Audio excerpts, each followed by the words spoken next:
There is a very significant aspect to your life that it didn't turn out the way that you thought it was going to go. And I don't feel like this is every part of your life, but there is something very significant about this one part. Like you would have, if you, from the time that you were young to your teens to your 20s, wherever you were at in your life, like this is the one thing that you knew was going to be for you.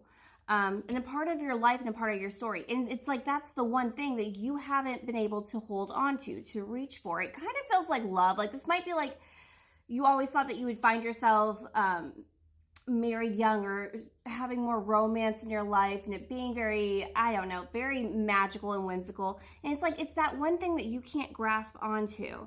The thing is, you've been in preparation. I feel you're all your life you've been in preparation for you to show up at that table that you have for your life, that you have set the table for. I'm seeing like a whole altar. I'm seeing like mints and pinks and purples and like all the beige and I don't know. There's a lot going on this table.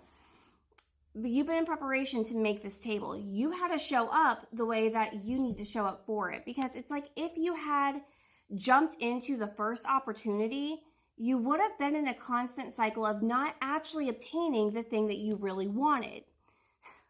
It's giving, there's been a lot of like opportunities sent your way, but you didn't make a rush into just choosing one of them so that you could live out the story that you had in your mind since you were very young. And this meant that you had to do a lot of rebirths. It feels like throw you in the fire. Like there's something about every time that you get thrown in the fire, you reemerge as this not completely new, different like person, just more authentic of who you really are. And it's like if you had gotten the things that you saw your life going, the things that you would obtain early on, you wouldn't have kept getting this like confidence. And you've stepped into your power. It's just, it didn't turn out the way that you thought. But I feel like all of this has been in preparation for something bigger. Because you didn't just want it, you wanted all of it. Right? Like, it wasn't just about like, oh, I just need to be married because then that's how I'm going to create the fantasy. It was, I'm just using this as an example. This could literally pertain to anything.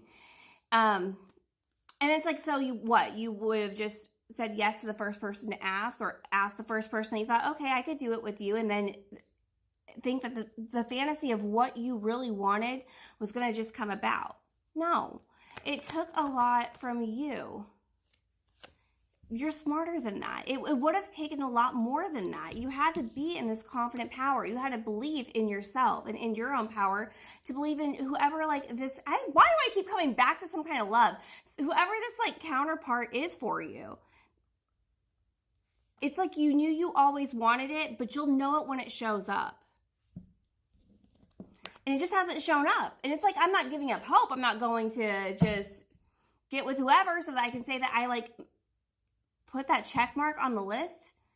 Because if you want it, you want to really have it. You want to have all the bells and whistles. You want to have the good and the bad. You know, it feels like you had to almost learn. Why am I getting with this too? You had to learn how to hold back your own fire. Like there's something about you having to learn to work with another person as well. It's not all right, because it feels like with this partnership, it's not just about you. I mean, in your partnership, it's all about it. But you had to get aligned with you to be aligned with someone else who's also in alignment, right? And that's why it's like you had opportunities early, but you didn't. There's a reason why you walked away from them. There's a reason why they didn't work out. There's a reason why those opportunities left you. It was all in like this preparation to build something even bigger for yourself and your world than the thing that you really wanted. The thing that you really wanted. And then we get the wish fulfillment card. Because it's not a wish just to have it off the check mark. You want to embody it and you want to embrace it and you want to breathe it in. You don't want it. And you don't need it to be Instagram worthy. You don't need it to be a pretty picture. It's not something, there's something about you seeing things. I'm getting like you see pictures and you know whether they're real or they're not. And that might be significant in like partnerships or whatever. You don't need it to look good to everyone else. You need it to feel good to you. And that's why it's like you kept blocking it. That's not it. That's not it. And the more that you did that and the more that you kind of hurt, because I understand, like, yeah, that's a beautiful thing, but that, I feel like there's some loneliness here, like there's some pain from that. It's like you knew it's gonna hurt a little bit, but it's gonna feel even sweeter once I get there, once we get there.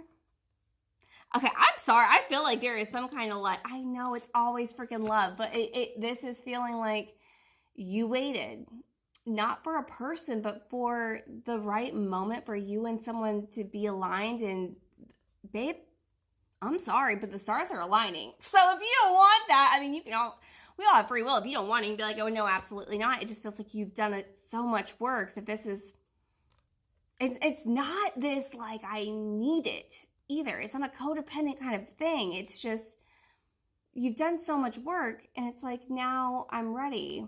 And whatever this counterpart energy is that I'm tapping into, definitely, it's like they've been in preparation for you too.